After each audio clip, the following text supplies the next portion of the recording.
now? Okay, great. We're live. Okay, Sandro, sorry for people who are having problems, but now we're going to get things started back up. And I think we were having some issues with the echo, the audio quality. So yeah, hopefully those problems will be alleviated now. But Sandro was reading to everyone a little bit about my bio, which is where I'm from. And I'll just reiterate for you real quick. I'm a 34, soon to be 35-year-old, constitutionally eligible Kansas City, Missouri man who's vying for the Libertarian presidential nomination. I grew up in Kansas City, Missouri, and moved to New York City after college, where I went to Springfield. And I decided to run for president of the United States because I wanted to change things, or I wanted to introduce ideas that I think are being neglected. And so I hope that you guys will enjoy this chat with us. Sandra's going to be asking me some questions about policy platforms, and I hope that you guys will be able to comment by logging in to Facebook and joining us, sending us in your questions, and I promise to get to them as quickly as I can. So, Sandro, without further ado, go ahead and grill away. Okay, so my first question is, what will you do now? So the next 3 months to the end of the year, what are your plans? Good question. So right now, I'm forming my presidential campaign committee, putting together the nuts and bolts of what will be the group of people who will be doing things like my treasury, my custodian of books, handling my financial records, putting together a law team. I'm also gathering intelligence from defense experts and from people who are in certain industries so that I can build a platform for the American people. And that's the stuff that I'll need when I actually win the nomination. So part of my plan, of course, is to win the LP nomination. So in the next 3 months, once I've got my presidential campaign to put together, I'll be able to focus on doing what's important, which is winning the delegates at the LP nomination convention. That will be at in Orlando in May of 2016. So for the next 3 months, I'll be doing putting those bits to work, making that strategy happen so that I can win the nomination for the Libertarian Party. Okay, and that will hopefully happen for you and for the rest of the world. So, can you tell us about vice president, your choice, or too early? On which stance? Can you say it again? Your vice president options. Do you have any people in mind? I mean, yeah, you know, I mean, if in my heart of hearts, I mean, I would love to have my good friend Judge Napolitano be my vice presidential candidate. I don't think that'll be able to happen simply because, you know, he'll probably stay at Fox. I think there's a lot of good candidates. I do think Gary Johnson would be fine as a VP. I don't know if he'll do it simply because, you know, who would want to go and be, you know, second fiddle after you've already been the candidate? So I think I'm afraid that he might feel slighted and wouldn't want to. I would be happy to work with Johnson in that capacity. I think I would be a better candidate than Johnson in a lot of ways. And so that's why I would say that it would be a good team for us, and I hope that it would work out. But if Johnson doesn't take that, then I do want to have some backup plans.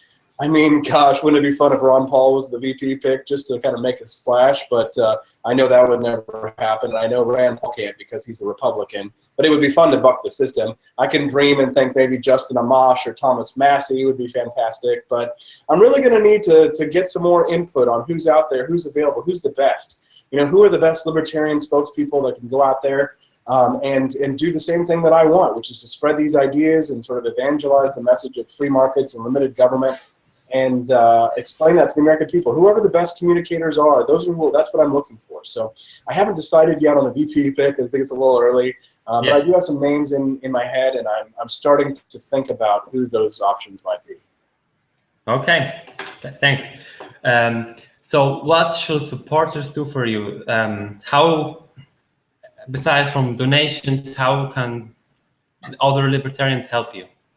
Yeah, obviously donations are good, but you know, the best thing that you can do is if you have special talents as a volunteer. I was actually the volunteer coordinator for the Libertarian Party for a number of years, and while I was there, I was able to learn a lot of tricks and techniques that helped me to become a good volunteer coordinator. There was a lot of things that I learned at the Libertarian Party, and what that was that if I had interns or volunteers with a special talent, then I would make use of those special talents for whatever it was. So some people are good at building websites. Some people are good writers, you know, and this will be a grassroots campaign. So if you want to participate, what is it that you do best?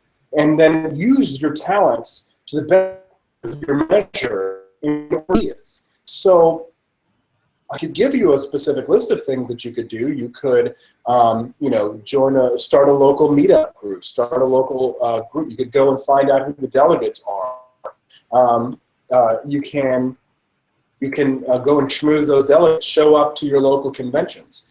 You know, get some flyers from the Libertarian Party, and I'll have some campaign merchandise and swag and things like that soon, which I can hand out to post up my platform points. But those are the basic election 101 things that you can do. But, you know, are you a skilled artist? Are you a video producer? Can you make great videos? Like, what are you really best at? Don't try and do something that you're not good at. Find what you're best at. And that's the best way to help the campaign, is to use your unique skills to advance this message and this campaign. Yeah, that's something people should do. And there's a Facebook group, Austin Petersen for President 2016. People can join this group and like your official Facebook page. That's all things people should do, or can do in the libertarian way. So I have some questions here. What is your stance on minimum wage? Obviously it's bad, but how will you handle? Like, it's what happened in New York? It's a $15 minimum wage. Yes. How would you, Austin Petersen president, handle people that want to push for minimum wage? Good question. So you have to be honest with people about what these policies mean. And while you're looking at an issue like the minimum wage, it sounds good on its face. Now, there's a group of people who are going to be helped by the minimum wage, right? People who are already working in like a part-time minimum wage job right now. Those are the group of people who are going to campaign for the minimum wage. But there's another group of people who aren't going to be campaigning, who aren't going to be politicking. And those are going to be the people who aren't able to get a job. So the people who are unemployed, they may think, oh, on its face that the minimum wage is a good thing, but if you can explain to them that maybe one of the reasons they're having trouble finding a job is because a minimum wage makes it more difficult to hire them, then maybe people would understand. So when it comes to a minimum wage, I would talk about the fact that minimum wage hurts the poor the hardest. It hits them the most because those people, the people who are unskilled, who don't have degrees, are going to have to compete with people who have degrees and who have skills. And they're more likely to get the job anyway. And a higher minimum wage demands that people like that are only going to be hiring the skilled. So I would talk about it from an issue of economics like that, but I would also talk about it from an issue of race. Because if you remember, the history of the minimum wage was that it was installed so that Irish and blacks were not allowed to compete with white labor, right? Irish weren't considered white back in the day, at least not in the Victorian era, the time that we think of as like, you know, that sort of landed aristocracy of the old Antebellum South and all of that. But in the United States, the minimum wage was expressly a racist tool in order to stop the low-skilled, lower educated blacks because they didn't have the same opportunities to be educated or to have the opportunities to have skills. So a minimum wage made sure that those people were not allowed to get a job. So I'll talk about it from the economic standpoint and from the sociological standpoint and hope that I can convince people that raising the minimum wage is a bad thing for the lower class. It harms the same people that it's supposed to help. Yeah, what I personally do is when I see some people complaining that minimum wage is too low, I put out an example of my country, Switzerland. We don't have minimum wage. Mm-hmm. We have the lowest unemployment rate in I think in the whole world. And then the liberals, they get confused about this, and then so when I compare this now to the USA and see this thing happening, I really fear for the economics of the United States when they push for the minimum wage, and yeah, they Well, see. economics is going to be my big platform like this. So I want to talk about. I like to make this joke. This is a really nerdy joke, Sandro. Maybe I don't know if you. We'll see if you get it, but it's. I like to say that there's two different kinds of monetary of policy when it comes to money, right? There's monetary policy, and then there's fiscal policy, right? And monetary policy is about how money is created, and fiscal policy is how it's destroyed.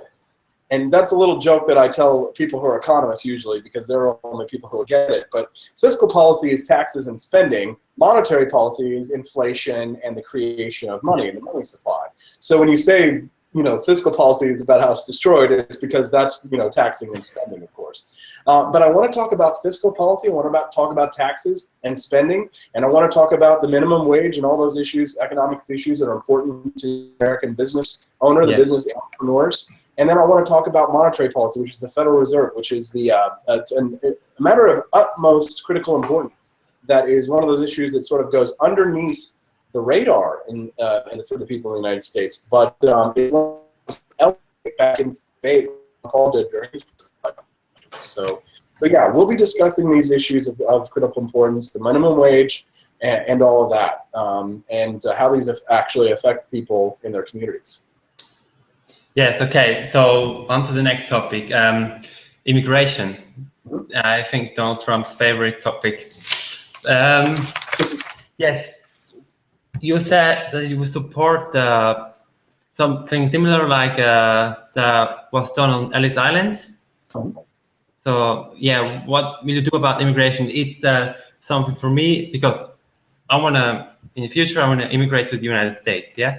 And what will you do for people that want to come to the United States and be productive? So will you put the barrier down for legal immigration? And what will you do? What's your plan? What will you do? Well, the first thing is like, I'm going to propose a plan that I think is feasible and reasonable, and offer it to the American people as an opportunity for them to have reform. And one of those platform planks is that I'll talk about Ellis Island. So my family came through Ellis Island. And what I mean by that is that I think that it's reasonable to suggest that in order to enter the United States, that you would have a security check for terrorism background. Obviously, if you come from a radical background, you should have a background check. And then also a disease check, simply because I think that it's important to make for life, liberty, and the pursuit of happiness, that we should be free from infectious diseases that can be communicated across borders. And so if we were to change our policy towards a streamlined system that focused on those two factors, then that would be reasonable. Now, one of the areas where I would like to look at reform, of course, is our student visas. What happens a lot of time, we have the best university system in the world. Everybody comes to the United States to use our universities, and then our immigration system sends them right back overseas after they're finished with their education. So it doesn't make sense to me.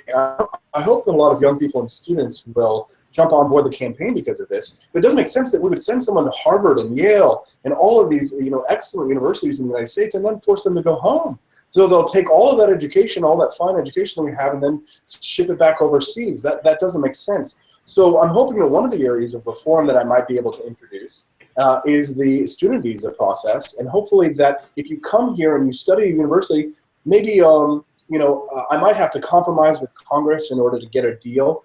And so what I might compromise with them and say, I might say, well, let's have students who go to, science, who get science, technology, engineering, and math degrees. If you get those degrees, then you can stay. If you major in engineering or chemical science or biology or medicine or something like that, those sort of elite degrees that the elites in DC and Washington are like well above us, but that might be the sort of wiggle that I can get so that I can get Congress to agree, because they're not going to let me just take over and do. And I'm not going to do what Obama does with executive orders, and I might not even go as far as Ronald Reagan. Who knows? But I want to find paths to reform that are more a free market, respective of individual rights, and will also help boost our economy. And I think that there are some little nitty key reform areas that we might be able to focus in on.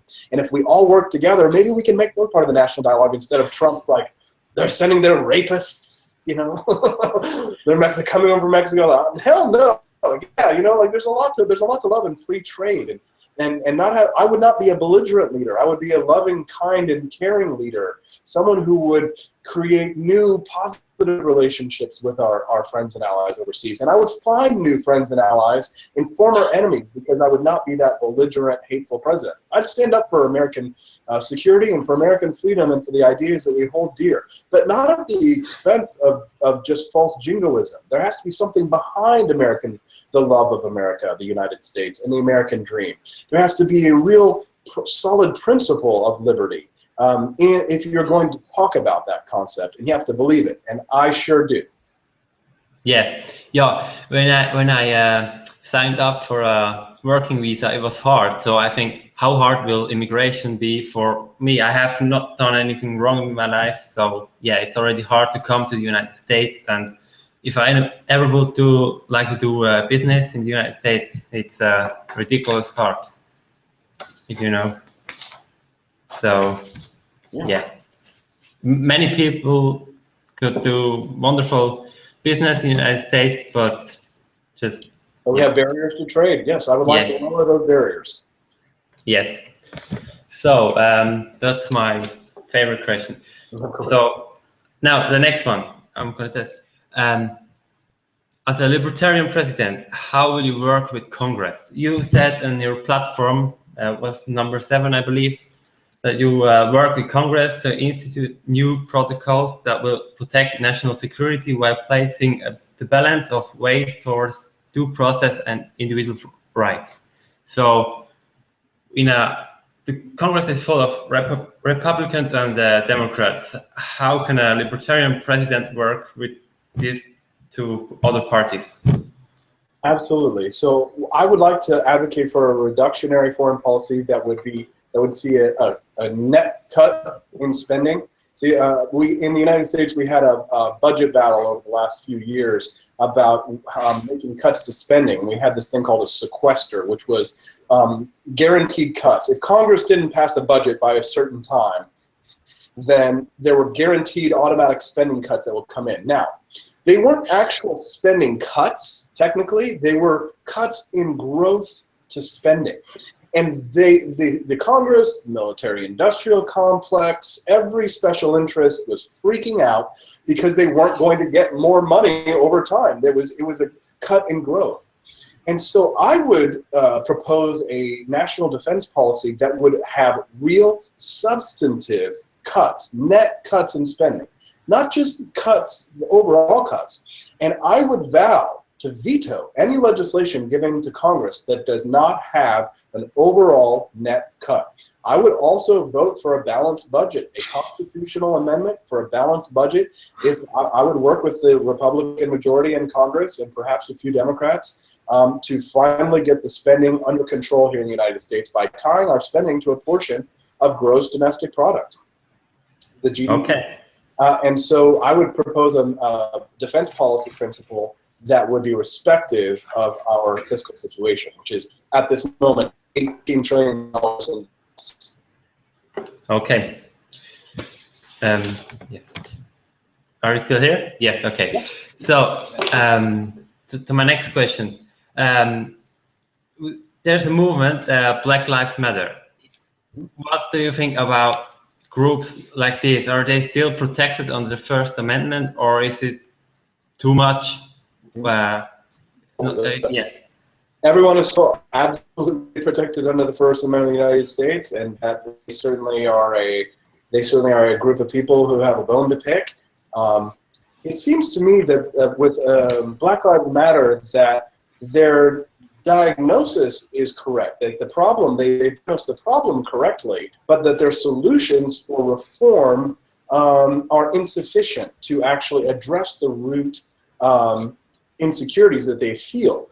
And so that, so they say that might be presumptuous for a man like me to to say that, oh, you know that you've assumed the problems of the black community, that we've diagnosed it properly. And I would say yes, simply because I am a very empathic person. I am very capable of understanding people's pain and from.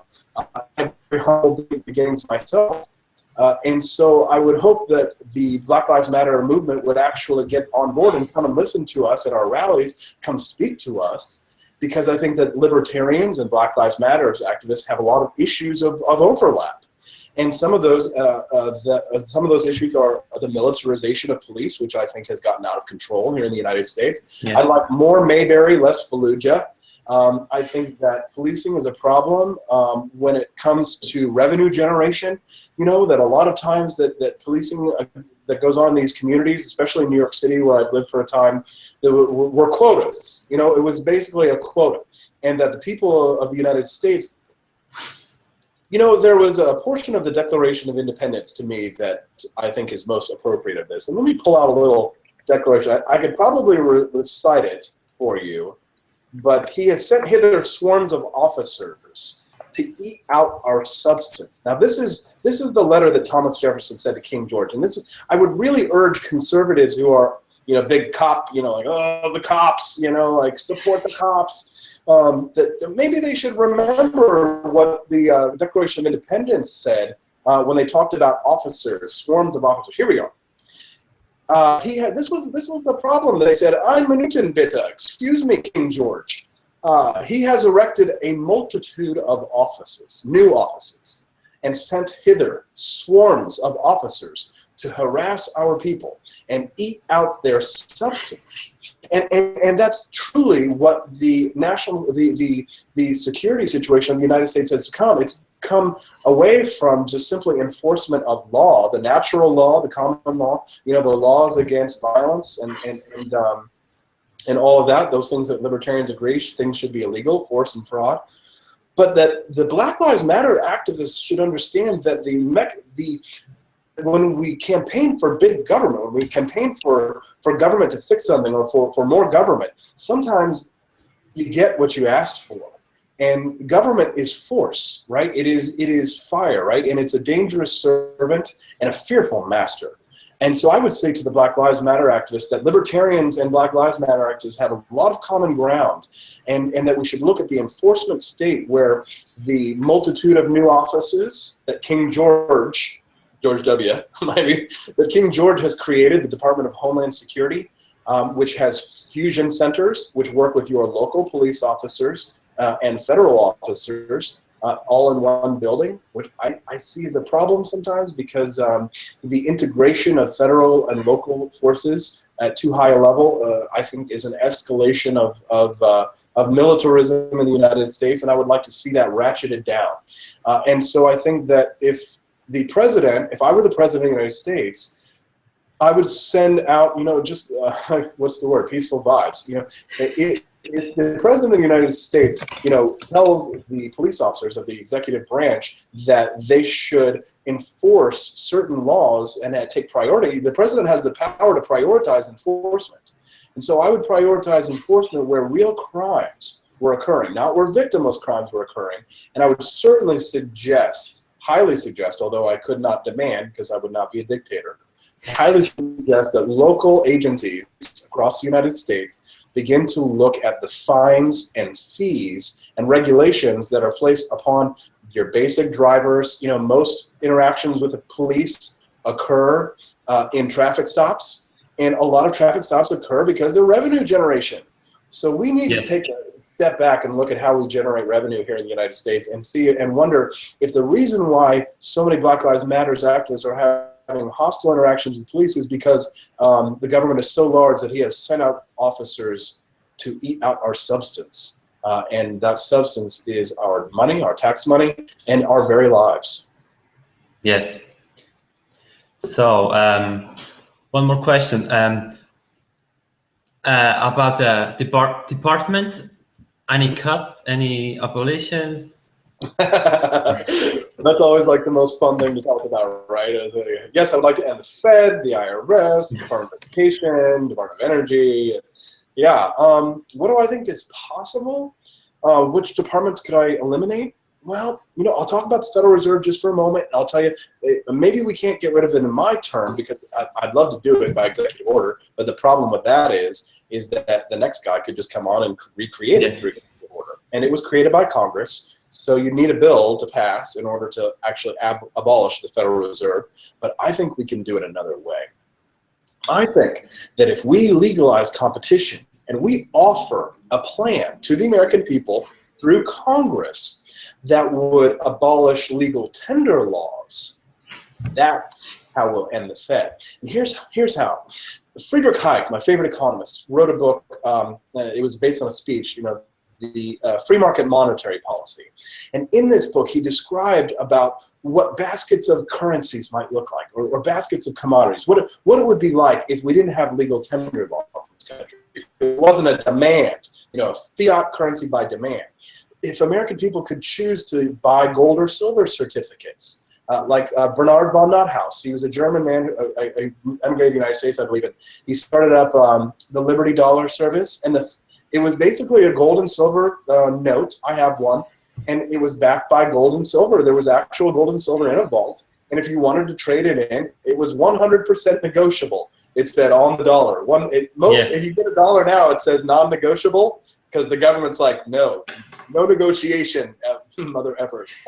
But under a Petersen presidency, I would love to see a negotiable notes arise if the free market created it. I would abolish laws of legal tender. I would ask for the Congress to send me a bill, and I would allow gold and silver to float tax-free as a currency. Let the American people trade it, and let people trade in Bitcoins, and just don't tax them. Just don't tax them, and I'll bet you the Federal Reserve will be gone by the time it's time for me to be out of office. Okay. And yes, NSA.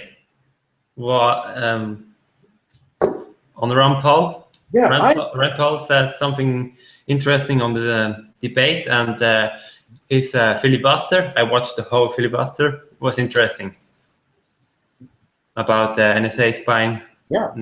The NSA, I don't think we have to sacrifice liberty in order to protect security. Yes. The National Security Administration serves a useful purpose, and it should be laser focused on that purpose. But in speaking with defense experts and national security experts over the past few years, I believe that it's possible for us to protect our security without violating the Fourth Amendment. Simply that at the moment, right now, there are a number of courts, FISA courts, Title I, Title II courts, that are under the behest of the president, meaning that they're unitary courts that they work they're basically courts under the executive branch. And I think that is a usurpation of power. I think that those courts, those Title I, Title II courts should go and be underneath the judiciary. They should be subject to judicial review. The president should not have the authority to extrajudicially assassinate an American citizen without due process, life, liberty, and the pursuit of happiness. That being said, if the NSA were pared back to its constitutional mandate and allowed to operate, I think that we would have stronger national security. I think it's naive to say abolish the NSA because simply for the libertarian principle of self-defense, if someone is spying on you, then you have a right to spy on them. And so the NSA serves a function because you do realize that other countries are spying on us. And so if that is the case, the American government, the American people, through their duly elected representatives, have a right to retaliate and seek information and intelligence that will allow them to counter that real threat. And that sort of real threat is what I would focus on. So I want the American people to be safe, but I will not sacrifice their constitutional rights to do so. Okay. So I have one last question, and then we can go on to Facebook questions. Some people ask some questions on Facebook, but my question is abortion. You're pro-life, yes? Good question. So we had Planned Parenthood doing some horrible things, and yes, what would the President Petersen, what would the President Leif Petersen do with Yeah, I would instruct Congress to send me a bill to defund Planned Parenthood. I don't think that the government has any business whatsoever subsidizing such an institution. That is a private function, and it should occur privately. And that's a decision to me that has to be made at as close a local level as possible. I didn't like Roe versus Wade because it federalized it, and it was a court decision. I think those kinds of decisions should have been something perhaps like a constitutional amendment. But I think the United States, we're at a sort of a crossroads, moral and ethical crossroads. And when we see things like Planned Parenthood selling baby parts, if you believe that that is a human being, and a lot of people don't, I happen to believe it is a human being, then a human being should have the right to choose whether or not to sell their own body parts. And that's very controversial because it is illegal right now to sell your body parts on the free market in the United States. And I understand, and I've listened to the arguments about what happens when you create a marketplace for bodies and organs. You create a demand for bodies and organs. There is already a demand for organs and body parts. And I honestly believe that there would be less of these situations with Planned Parenthood if people were allowed to sell their more organs on the free market. You have to understand that if I could sell one of my kidneys for $50,000 and do a good service, everybody benefits from that. Everyone in that transaction benefits. No one is being victimized, okay? And right, so violence and doing it forcefully, coercively is wrong. And so when you're doing it to babies, like Planned Parenthood is, that is wrong. Because the baby is a child and a human being with autonomy and deserves to have that, to make that decision. So to me, I just don't support it. If Congress were to issue me a legislation that said, would you outlaw the aborting fetuses and selling their parts, I would have to do that simply because I believe in a consistent pro-life ethic. Ethically, I would feel required to do so, simply because I am mandated by the Constitution, which I swore to protect life, liberty, and the pursuit of happiness. So I am pro-life in that sense, but not because of religion, or not because like of dogma. I've arrived at a pro-life position because out of a position of pure logic and of pure hope for humanity that we'll get off this rock one day and we'll become a truly interplanetary species. I'm a big science nerd, and I love rockets and spaceships and Elon Musk and quantum theory and all of that amazing stuff. I think that the private market can solve a lot of these problems, and that the government doesn't need to be subsidizing Planned Parenthood. I don't support abortions, and I think we need to have more adoptions. And as president, I would support a consistent pro-life position. Okay, so let's go on to Facebook questions. Sure. Sorry. What have we got? We have, what are your views on secession? Yeah, sorry. Excellent. So let's talk about it in a historical context. The two major secessions that we can think of, right? There was the 1776 American Revolution secession, and there was the war between the states, they might say, the Civil War, the war of the war of the late 1860s, and that was an illegitimate secession. Now, I think that there can be legitimate secessions and illegitimate secessions, so it's contextual, meaning that sometimes secession is the right thing to do, and sometimes it's not. As a universal principle, in general, I support secession, the act of secession, if it's done non-violently. I choose to not associate with you. Now, legally, it may be wrong, it may be against the law, but it may be proper morally. It may be the right thing to do. So in 1776, secession was a moral principle. It was the right thing to do. It was correct. For the reasons like I just read earlier, the Declaration of Independence. The Declaration of Independence codified the secession and legitimized the secession, but then Chairman Mao was kind of right. Political power does flow out of the barrel of a gun, so you do have to fight for it. But they fought and they won, and it was the right thing to do legitimately. The secession of the late 1800s, of the 19th century, the late 19th century, was not a correct secession. And the reason why, let me tell you why. It's because if you read the articles of the Declaration of Secession, they stated clearly, succinctly, that they did it specifically for the purpose of suppressing individual rights. Now, if the slaveholding governments of the South had stated, we are we're cutting all ties with slavery, we simply are doing this because we want to have a government that is of our own people, and we want to do this non-violently, and they stated so, that their purposes were doing so, and they freed all of their slaves, perfectly fine. That would be a legitimate secession. But not only did they not free their slaves, but they seceded expressly because they wanted to hold slaves. And I can show that to you from the article. Read this Articles of Secession of the state of Mississippi and of the state of Texas, South Carolina. They expressly, thoroughly identified were the words that they stated with the institution of slavery. So I would say, when it comes to secession, it matters what context you're speaking about. To secede in general, sure. Legally, it's not legal in the United States. And I also think that it's not the right thing to do at this moment, because I think that we'll have a more libertarian nation overall if we do stay together. I do believe that the current makeup of the United States as a 50-state power provides checks and balances. So if you read the Federalist Papers, fantastic read, by the way, every libertarian should read the Federalist Papers. Yeah. But Alexander Hamilton made the argument, and Thomas Jefferson sort of agreed later when he wrote about it being an empire of liberty. But Alexander Hamilton made the argument that if we have a federation of states and we're all together unified, well, Texas, if they seceded, they might want to go to war with Mexico, right? Because of the border skirmishes.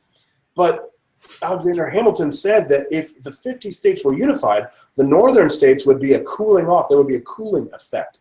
And that the United States, if we had 50 states, there would be less wars and conflicts because we would be unified together. And that the northern states could act as a check and balance on the power of the southern states, and the southern interests would act as a check and power on the balance of the northern states. And so I think at the moment, while I argue that secession itself can be legitimate, I think that it's illegal to do it now, and I think it's also unwise to advocate for it now, simply because I think we can do more for our common cause of free markets, economic liberty, and of individual rights with the Constitution of the United States. I think we can work with it. I think there's an option. I think there's a lot of bad there, the things that we can fix, but I wouldn't rush off to just wash all of our hands of this experiment so soon. I think our founding fathers gave us a tremendous legacy in the Bill of Rights and in this 50-state, as Thomas Jefferson called it, empire of liberty.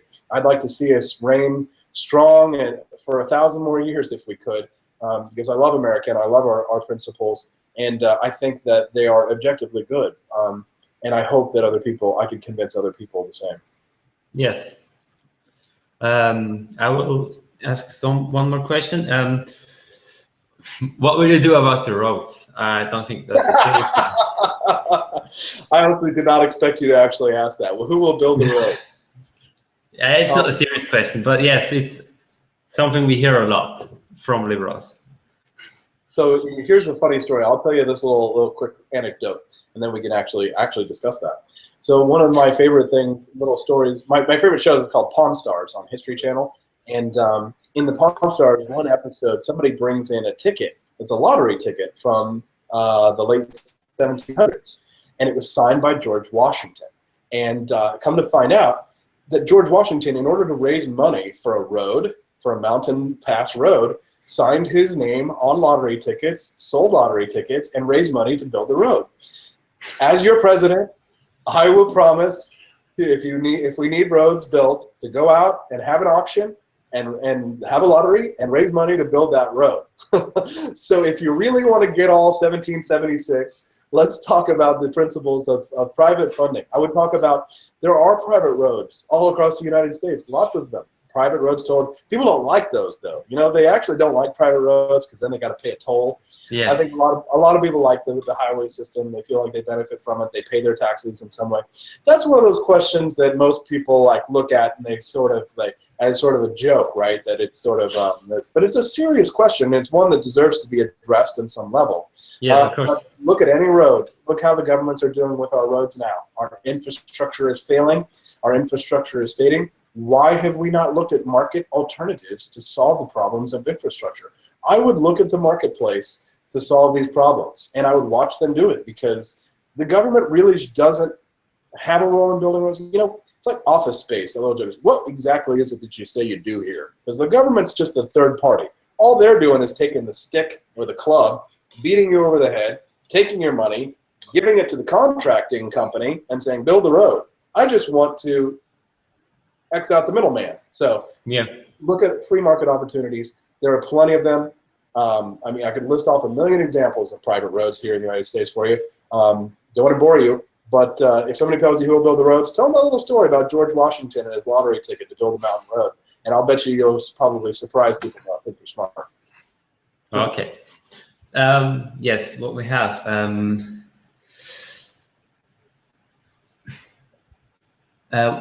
What's your stance on occupational licensor? I'm sorry? Sorry, I can't. What is your stance on occupational license? Yes. Absolutely. So occupational licensing, obviously, I mean, the president really doesn't have the power to sort of like just slap that down immediately. But I would encourage the states. I would discuss the fact that I think that entrepreneurs need the right to be able to practice their business.